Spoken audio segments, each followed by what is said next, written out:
Muy bien, buenos días.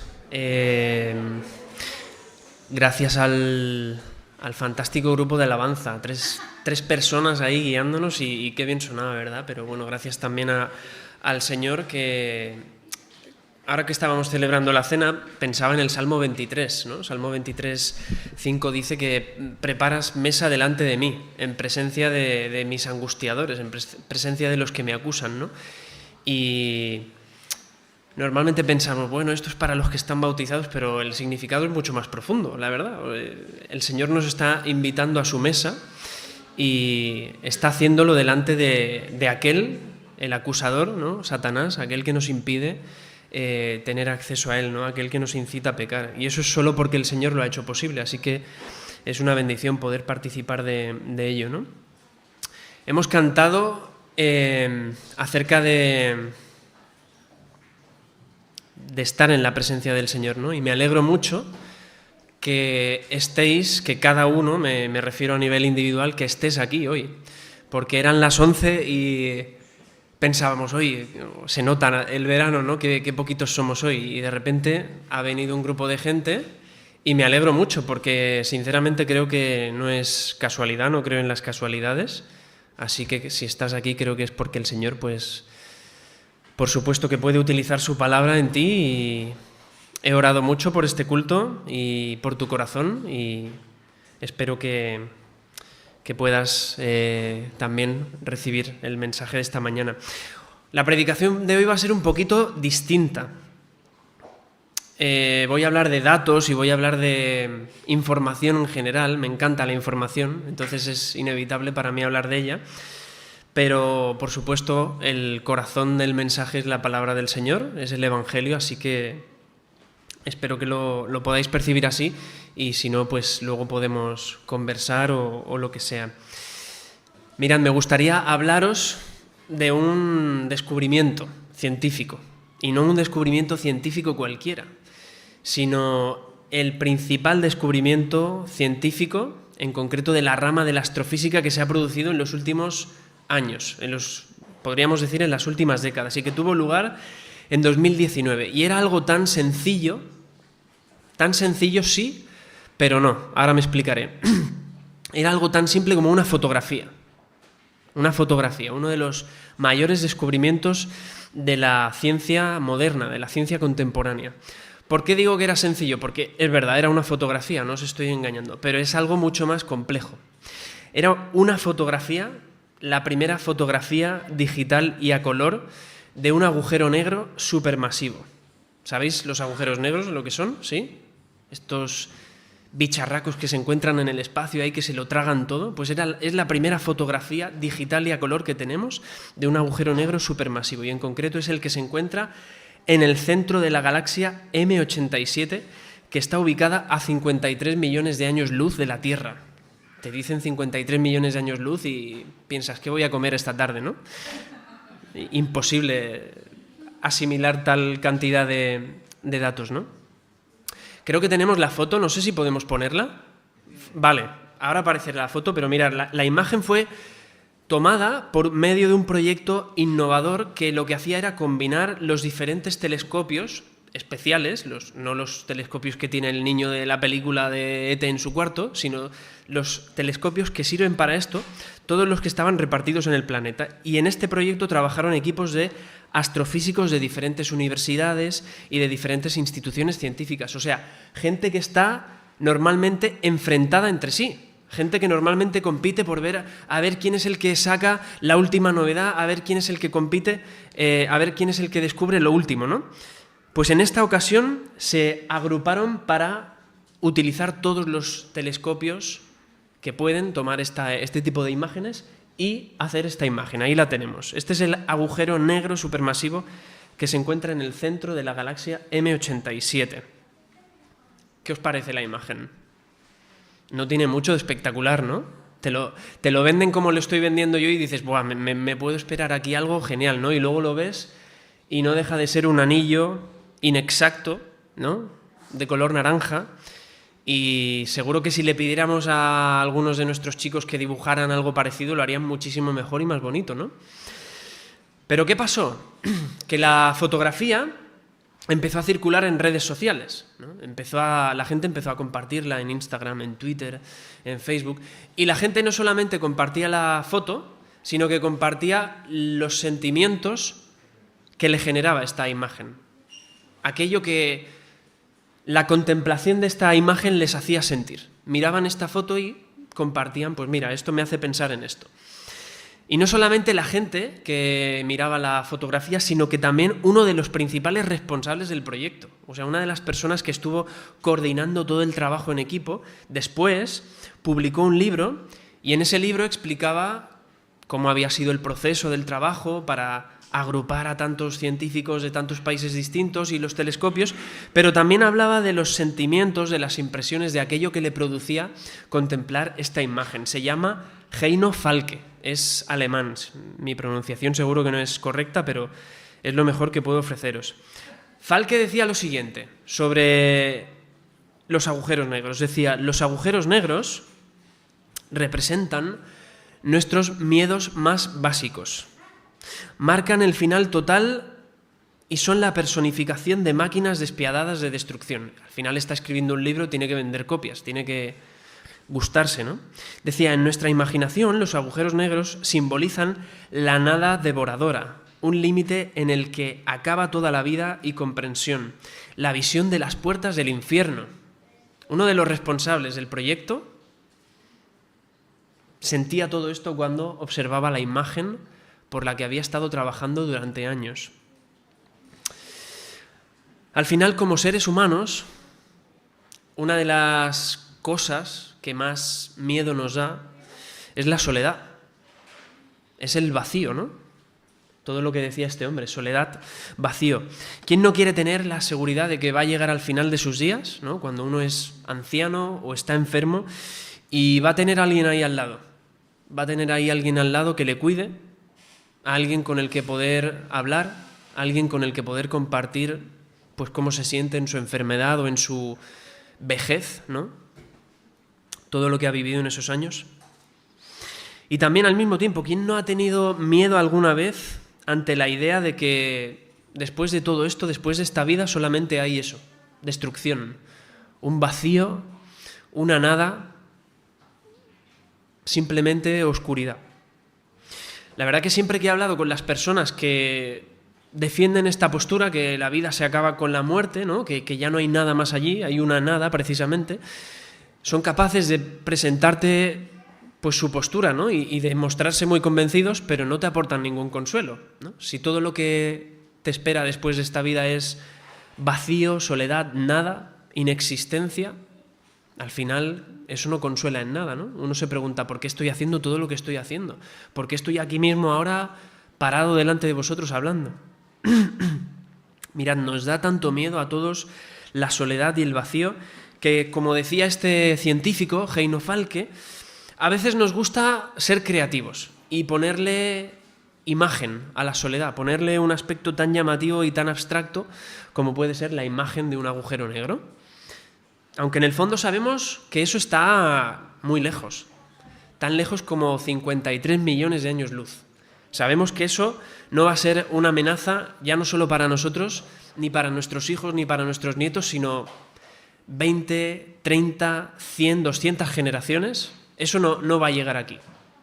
Eso va tragando energía, va tragando planetas, va tragando estrellas, pero eso no va a tragarse a nosotros, lo sabemos. Pero lo vemos y nos genera todo eso, nos genera soledad, nos genera miedo, nos genera vacío, nos hace pensar en la nada. Una alumna de bachillerato en Estados Unidos decía, ante la idea de vivir su futuro sin importarle nada a nadie, vivir su futuro desde la completa incertidumbre, decía, tal y como se presenta la sociedad para mí, podría acabar enganchada a las drogas, como gerente de un McDonald's o como abogada de un gabinete de prestigio. Fijaos los contrastes, ¿eh? Una chica que tiene todo su futuro por delante, una chica que probablemente tiene un potencial tremendo y dice, tal y como se presenta la sociedad según lo que veo, según la importancia que yo percibo que tengo en la sociedad, ninguna, podría acabar enganchada a las drogas o como abogada de un gabinete de prestigio. ¿Es esto lo mejor que podemos ofrecernos los unos a los otros? ¿Estos contrastes tan bestias, tan grandes? Ante nuestra soledad no podemos ofrecernos nada mejor. Pero mirad, en España los datos no son mejores tampoco. Según el último barómetro del CIS, el Centro de Investigaciones Sociológicas, un 4,9% de la población dice sentirse preocupada por las incertidumbres ante el futuro, la inseguridad y el miedo a lo que está por venir, ¿no? Dices, bueno, un 4,9% no es mucho. 4,9% de una población de 50 millones de personas es un pico, ¿no? Pero si el porcentaje te sigue pareciendo poca cosa, mira, en realidad este porcentaje está por encima de otras preocupaciones de las que estoy seguro que has oído hablar muchísimo más en los últimos meses. La subida del precio de la luz, el medio ambiente, las hipotecas o la tasa de suicidio entre jóvenes menores de 30 años. O sea, hay más gente en España que teme a la incertidumbre del futuro, teme a lo que está por venir, que no más gente que tiene miedo a las hipotecas o que se siente insegura ante todas estas cuestiones, ¿no? La subida del precio de la luz, la crisis climática, la tasa de suicidios. Hay más gente que tiene miedo a sentirse sola que a todas estas cuestiones, ¿no? Y quizás antes era un poco más sencillo atribuir una conexión entre esto, ¿no? Entre todo este contexto y la religión, ¿no? Porque vivíamos en una sociedad que mayoritariamente era religiosa. La mayor parte de la población se identificaba como religiosa, ¿no? Así que era fácil decir, bueno, mucha religión, mucha iglesia, pero ¿qué? ¿No? Pero aquí la gente sigue sintiéndose fatal. ¿Qué es lo que puede cambiar la religión en tu vida si aquí todo el mundo sigue estando fatal? Ahora esa excusa ya no sirve, porque según los mismos datos, ahora es más la cantidad de población que se identifica como irreligiosa, atea, agnóstica. Muchas gracias, Matías. Ahora es más la cantidad de población que dice no tener ninguna religión, no creer en nada, que no la que sí que cree en algo. Y seguimos igual, ¿no? El dato sigue estando ahí. Sigue habiendo un montón de gente que se siente sola, que siente miedo ante el futuro, ante lo que está por venir. Así que el cambio de creer en algo, de alguna manera, y de alguna manera incorrecta, quizás por tradición, quizás por imposición, quizás por el contexto, me refiero a la tradición religiosa en este país, quizás el cambio de eso a no creer en nada, dejar de creer absolutamente en todo, declararnos ateos, agnósticos, pues no nos ha mejorado mucho las cosas, ¿no? No ha hecho de nosotros mejores, no ha hecho de nosotros personas con una mejor capacidad de afrontar la soledad. Podríamos decirlo así, un poco técnico me pongo, ¿no? La secularización no nos ha hecho mejores personas, no nos ayuda a afrontar mejor la soledad, no nos ayuda a afrontar mejor el futuro, no nos hace sentirnos mejores. ¿Qué pasa? Para mí, el escritor de las Crónicas de Narnia, C.S. Lewis, ya sabéis que le cito a menudo, me gusta mucho, lo define de una forma muy precisa. Él decía lo siguiente, hablando sobre nuestra sociedad, decía, mírate a ti mismo y encontrarás pues todo lo que provoca este contexto, este caldo de cultivo, ¿no? Encontrarás a la larga odio, soledad, desesperanza, ira, ruina y decadencia. Todo esto mirándote a ti mismo.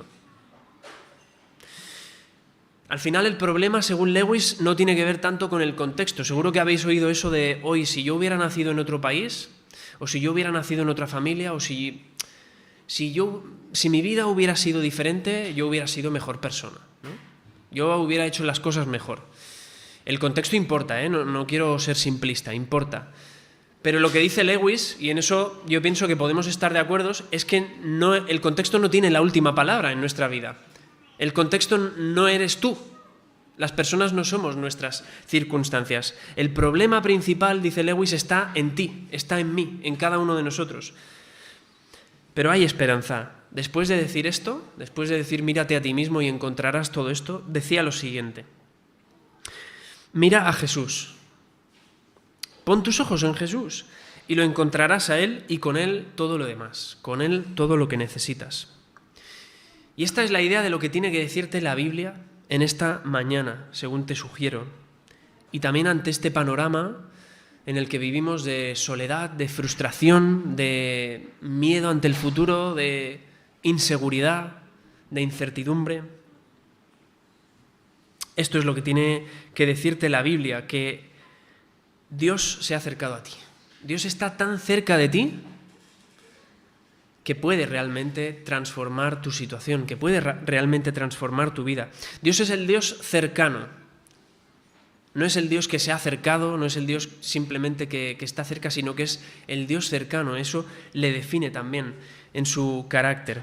Y lo vemos en el capítulo 2 de Tito, donde hay unos versículos que nos hablan de todo esto. Mira, Tito 2:11 dice, porque la gracia de Dios se ha manifestado, se ha dado a conocer, se ha acercado para salvación de todas las personas. La gracia de Dios se ha dado a conocer, se ha manifestado para salvación de todas las personas.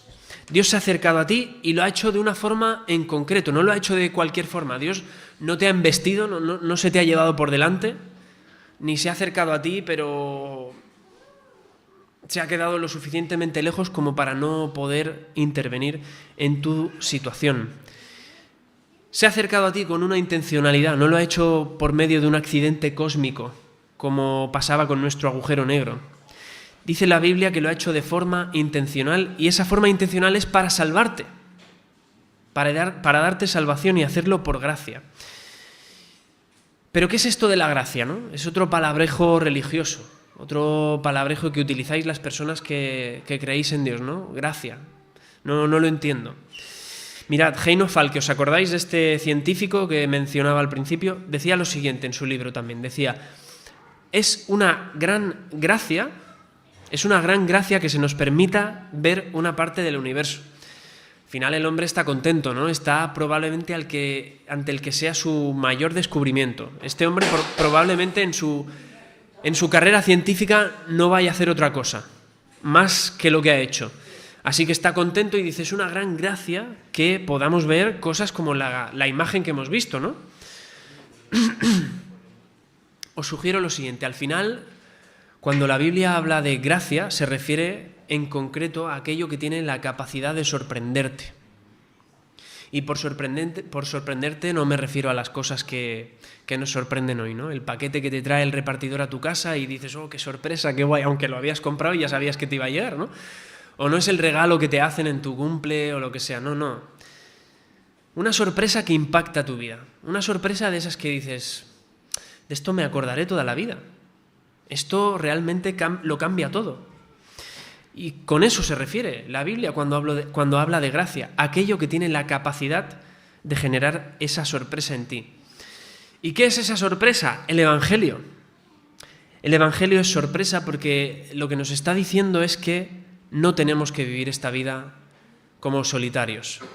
No tenemos que vivir esta vida como lobos solitarios, como personas frustradas porque las cosas no salen como yo quiero, como seres solitarios, con miedo, hasta acabar en la centrifugadora espacial de un agujero negro, ¿no? Porque al final eso es lo que dicen en general, ¿no? Que después de esto no hay nada, después de esto está eso.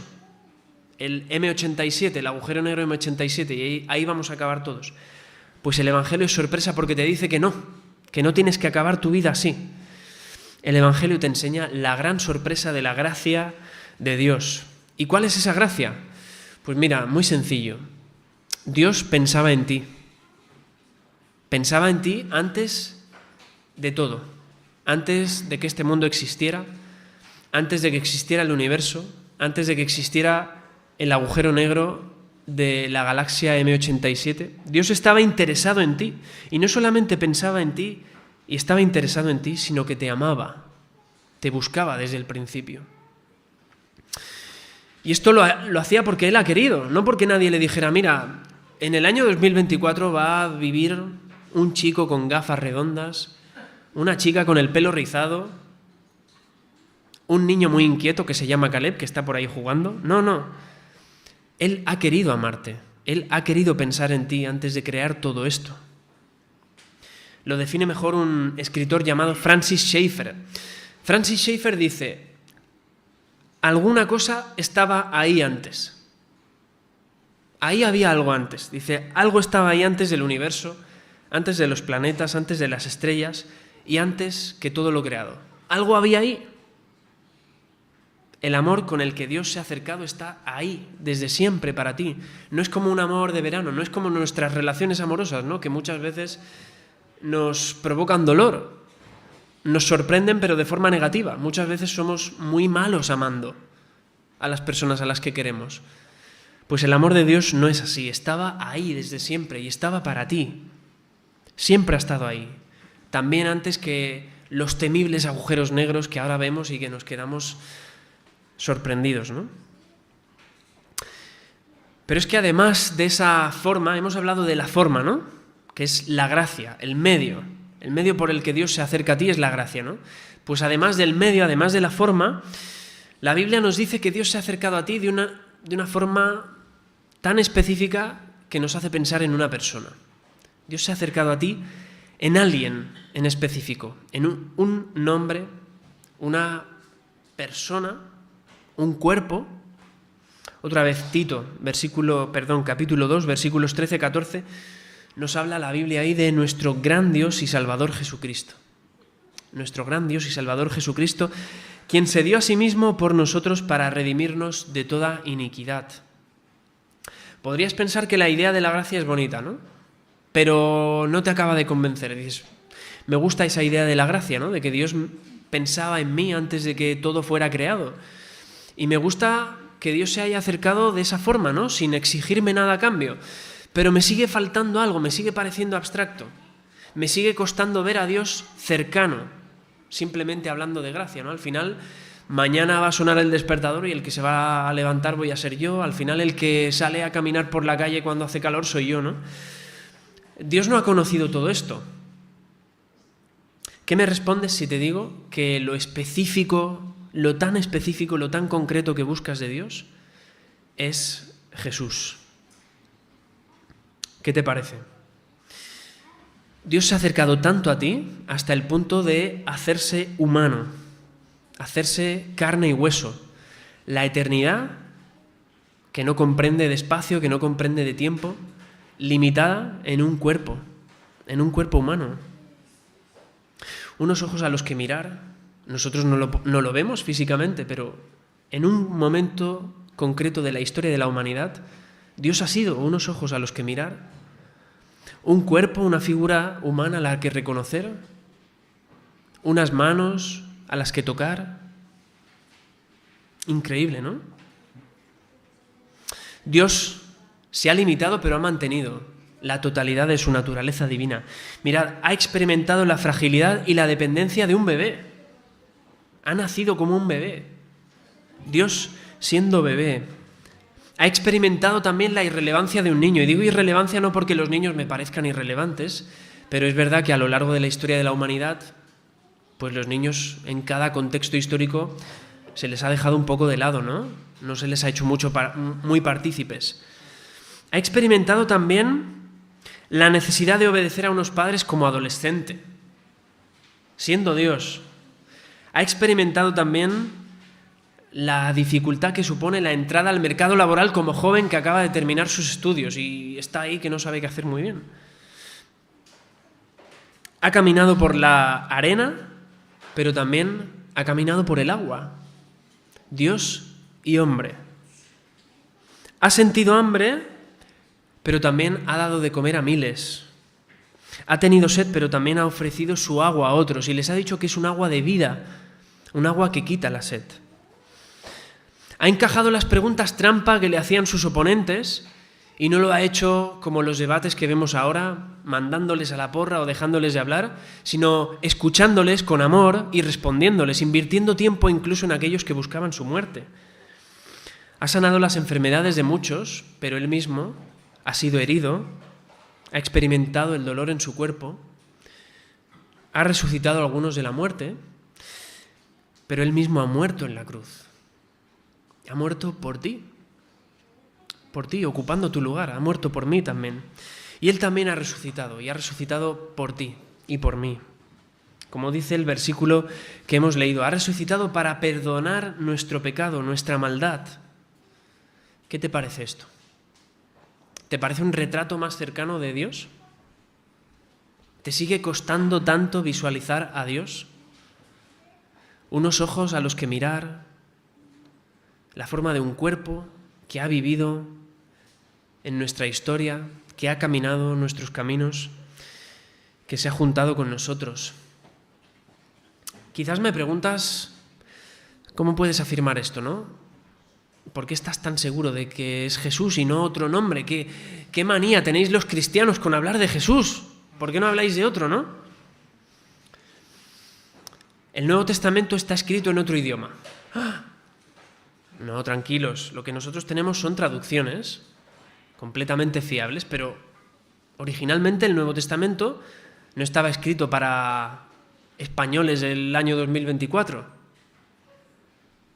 Está escrito en griego y la palabra que hemos leído, la gracia de Dios se ha manifestado. Esa palabra, manifestar, en griego es un verbo que se llama epifaino. Dices, ok, ¿y a mí qué? Mira, es la misma palabra, exactamente la misma palabra que se utiliza al principio del Evangelio de Lucas. En Lucas 1:79, cuando se está hablando precisamente de la venida de Jesús al mundo. Se está hablando de que Jesús viene al mundo como Dios manifestándose al mundo, acercándose al mundo, dándose a conocer al mundo. Y ahí es muy interesante porque no se traduce como manifestar, no se traduce como revelar, sino que se traduce, el sentido es más bien algo que trae luz a todo un contexto de oscuridad, algo que tiene la capacidad de iluminar la oscuridad. Increíble, ¿no? Como nuestro agujero negro. Todo oscuro y ahí de repente un anillo de luz en medio de la nada. Pero es una luz que no se apaga. Es una luz que no se apaga, que no tiene principio ni fin. No como la del agujero negro. Dice el texto que Dios se ha acercado, ha visitado a su pueblo de una forma en concreto. Lo hemos visto, ¿no? Con gracia, con la sorpresa del Evangelio. Pero también en una persona en concreto, en un Salvador específico que es Jesús, y lo ha hecho para dar luz a los que habitan en tinieblas y en sombra de muerte, para guiar nuestros pies en camino de paz. Hay un momento en la vida de cada persona en el que o te identificas con esta descripción o no lo haces. Quiero ser honesto con vosotros. O te identificas como aquellos que están en tinieblas, en sombra de muerte, en el desierto, o no lo haces. Si te identificas como uno de esos, hay una buena noticia para ti y lo dice la misma Biblia. Dios puede revertir esa situación, puede convertir tu desierto en camino de paz, puede traer luz a esa sombra de muerte que estás experimentando, a esa tiniebla que estás experimentando. Y hay muchos versículos más en la Biblia que hablan de salvación, hablan de una persona que tenía que venir, darse a conocer, acercarse, traer luz para traer salvación. Y todos ellos se cumplen en la figura de Jesús. Pero ahora quizás estás un poco molesto conmigo porque se me ha ocurrido mencionar otro palabrejo religioso. Pecado, prohibido. Eso está fuera del diccionario hoy en día, ¿no? Quizás es la próxima palabra que la RAE se carga del diccionario. ¿Por qué no dejarlo donde estábamos? Hablar de la gracia me gustaba. La forma en la que Jesús se acerca a mí, fantástico. Un poco abstracto, pero me gusta, me hace sentir bien, ¿no? Gracia. Y hablar de Jesús es maravilloso, ¿no? Hablar de un Dios que se encarna, que se hace ser humano, que camina en el desierto conmigo, que me da de comer, que me ofrece agua. Increíble, ¿no? ¿Por qué no dejarlo ahí? Pues mira, para comprender hasta qué punto se ha acercado Dios a ti, a mí, la verdad es que es necesario hablar de esto, es necesario hablar de pecado. Tenemos que hablar de pecado y de maldad porque precisamente es en la consecuencia de nuestras vidas, en la consecuencia de cómo estamos viviendo nosotros, donde podemos ver de una forma más evidente hasta qué punto se ha acercado Jesús a nosotros. Hasta qué punto se ha acercado Dios, el Dios santo, el Dios que no tolera pecado, el Dios que no puede convivir con la maldad, hasta qué punto se ha acercado a nosotros, que convivimos con la maldad, que convivimos con el pecado a diario. Y una vez más leo el pasaje de Tito, capítulo 2, en el versículo 12, que nos dice que el acercamiento de Dios produce en nosotros una cosa necesaria. Y vuelvo a ser honesto con vosotros. Ser cristiano no es un título. No es una pegatina que me pongo hoy y que puede ir bailando a medida que me la quito y me la vuelvo a poner. Ser cristiano tiene un impacto en la vida de la persona. Si no, es que hay algo que falla. Hay algo que está fallando, lo siento. Quizás está fallando tu propia comprensión, nuestra propia comprensión de lo que significa ser cristiano y seguir a Jesús, y no. Dice el texto que el acercamiento de Dios en Jesús nos enseña a renunciar a toda impiedad, a los deseos del mundo y a vivir justamente. Una vida que tiene a Cristo se traduce en un estilo de vida muy particular. Cuando Jesús llega a la vida de la persona, entonces se empieza a experimentar una incomodidad con aquellas cosas que había en nuestra vida y que eran malas, que hasta entonces no sentíamos. Solamente la presencia del Espíritu Santo, solamente la fe, una vida transformada por la fe en Jesús puede generar eso, puede generar esa incomodidad. De manera que lo que para ti antes era completamente normal, a pesar de que era horrible, ahora te empieza a incomodar, hay algo ahí que te dice, no, esto no honra a Dios, esto no es bueno, no puede estar delante del Dios Santo esto. Más palabras religiosas, impiedad, deseos del mundo, vivir justamente. Mira, te hago una paráfrasis adecuada a nuestro lenguaje para a ver si lo entendemos mejor. En realidad lo que la Biblia está diciendo con esto es que Jesús puede transformar tu vida. Jesús puede transformar tu vida independientemente de lo mal que esté, independientemente de todas las cosas en las que estás metido, de todas las cosas de las que estás fuera, de las que estás alejado, independientemente de cómo esté tu vida, Jesús puede transformarla si realmente dejas que Él venga a ti, si realmente aceptas esa cercanía. Y puede transformarla no simplemente dándote un abrazo, estoy cerca de ti, sino enseñándote a renunciar a lo malo. Jesús quiere que vivas esta vida bien. No quiere simplemente darte un abrazo y decirte te quiero, sino que quiere que vivas esta vida bien. Pero quizás tenemos que definir en qué pensamos los cristianos cuando hablamos de pecado, ¿no? Porque quizás te viene a la mente ese episodio de Los Simpson en el que Ned Flanders se está peinando el bigote y se lo peina mal y llama al reverendo y dice, ¿estoy pecando por peinarme mal el bigote? Cuidado con los bigotes. ¿En qué piensan los cristianos cuando piensan en pecado? Te doy otra perspectiva que me parece mucho más profunda y que creo que puede tener sentido para ti. Al final, nuestro problema tiene que ver con nuestro marco general, ¿no? Con nuestra condición, con todo lo que somos, ¿no? No tiene que ver con lo que hacemos. Lo que hacemos es importante y puede dañar muchísimo a las personas, puede generar unas consecuencias fatídicas, pero al final lo que hacemos sale de lo que somos, ¿me entendéis? O sea, lo que hacemos lo hacemos en un marco general, en la condición que somos. Se trata más bien, el problema tiene que ver más bien con nuestra condición, con lo que somos. Un filósofo muy famoso, y muy famoso también por su oposición a la idea de Dios, Friedrich Nietzsche, decía, si los dioses existen, no puedo aceptar que yo no sea uno de ellos. Este es el problema, ¿eh? Este es el marco general al que me estoy refiriendo. Esta es nuestra condición general. Y precisamente de esto es de lo que nos salva a Dios. De ti. Dios te está salvando de ti mismo. Dios me está salvando a mí de mí mismo. Dios nos salva de cada uno de nosotros. En Jesús Dios se ha acercado tanto como para que abandonemos la idea de que ya tenemos todo lo que necesitamos en nosotros mismos. De que yo ya me sirvo, ya me basto, ya soy suficiente.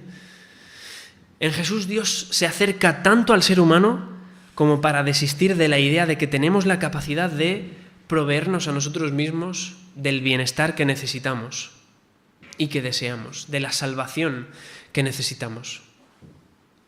Cuando uno conoce a Cristo, esa idea se borra de su mente. Dice, no, realmente yo no puedo, te necesito, Señor. Lo curioso es que muchas veces seguimos viviendo empeñados, ¿no?, en que conmigo mismo ya me basto, conmigo mismo tengo suficiente. Pero luego nos sentimos solos. Luego tenemos miedo. Luego nos sentimos vacíos.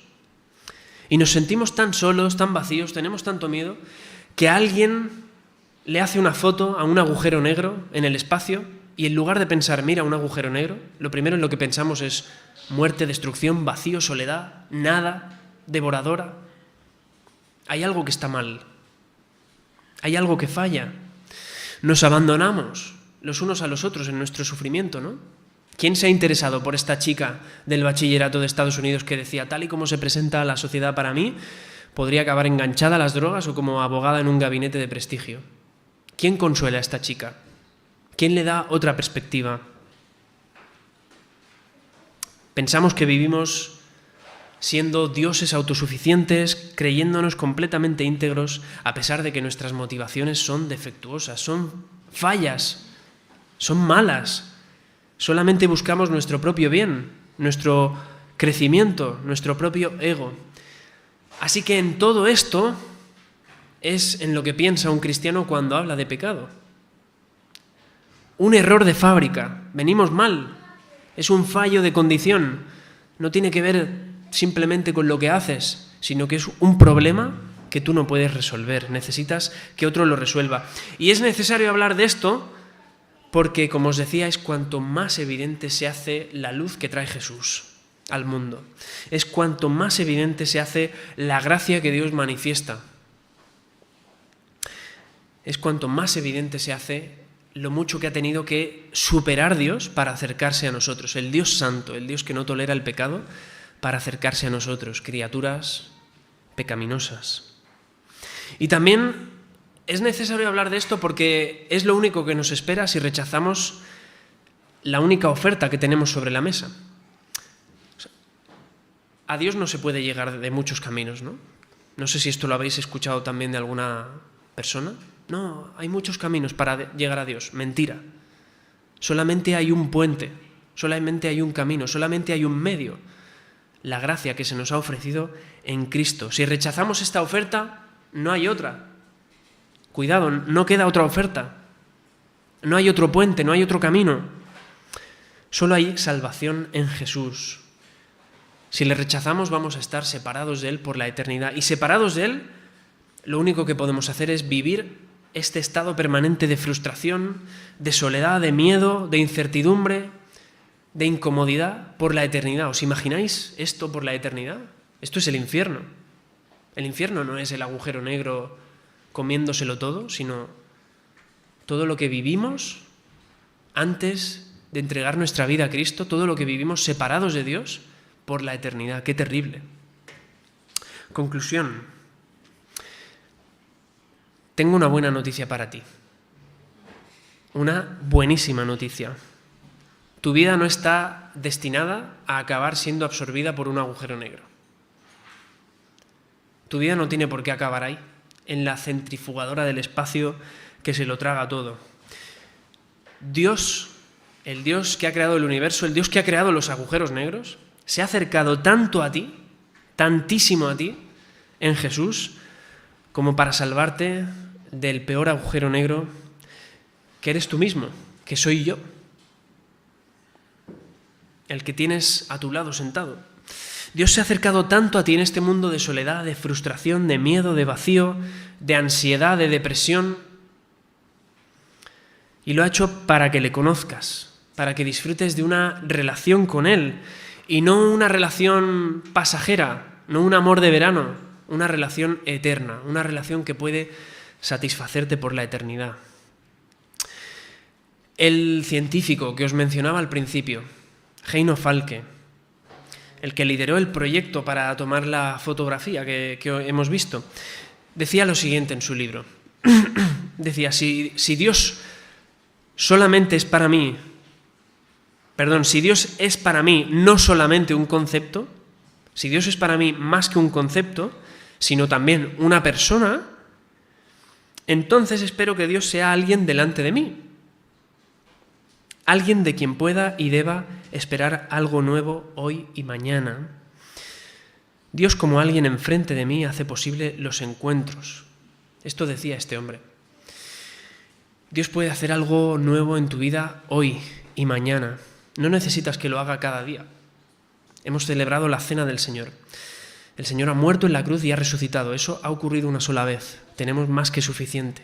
El Señor ya ha hecho lo nuevo por ti, lo que puede renovar tu vida. El científico decía después, si la ciencia del universo nos ha mostrado lo pequeños que somos, delante de esos mastodontes, Dios nos dice lo valiosos que somos.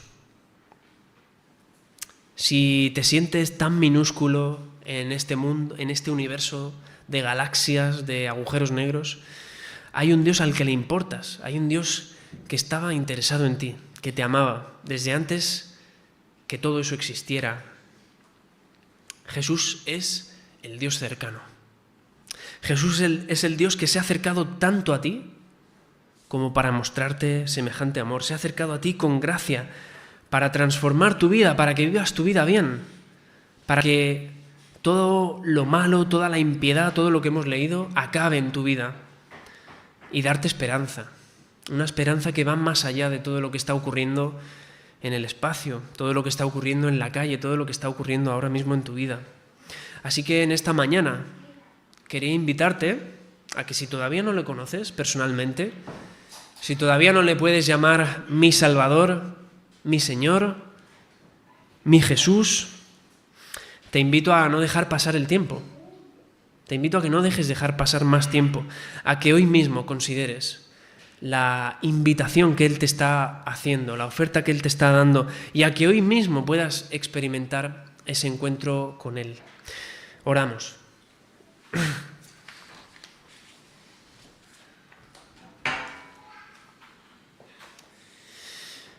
Señor, muchas gracias por lo que has hecho por cada uno de nosotros. Con nombres y apellidos, Señor, no somos una masa homogénea, Señor, para ti, sino que somos seres personales y tú nos conoces, Señor. Conoces nuestro nombre, nuestro apellido, lo haces desde antes de que existiera el planeta, las estrellas, el mismo universo. Has estado buscándonos desde entonces y sigues haciéndolo hoy, Señor. Gracias. Gracias por acercarte tanto a nosotros como para ocupar el lugar que nuestro pecado, nuestra maldad requería en la cruz. Y gracias porque si lo hubiéramos ocupado nosotros hubiéramos sido destruidos, hubiéramos sido muertos, pero tú lo has ocupado y has vencido a la muerte resucitando. Qué maravilla, Señor. Qué maravilla poder llamarte Señor, hermano, amigo, nuestro Rey. Señor, te pido por cada corazón en esta mañana y especialmente por los que todavía, Señor, no conocen cuánto te has acercado a nosotros para que puedan experimentarlo, Señor. Te pido que por medio de tu Espíritu, por medio del Espíritu Santo, obres en ese corazón, Señor, y que puedas entrar en él, Señor, y pueda conocer cuánto te has acercado. Tú eres el Dios cercano y te alabamos por ello, porque estás cerca. No te has acercado una vez, sino que has venido para quedarte a nuestro lado y por la eternidad, Señor. Qué maravilla es.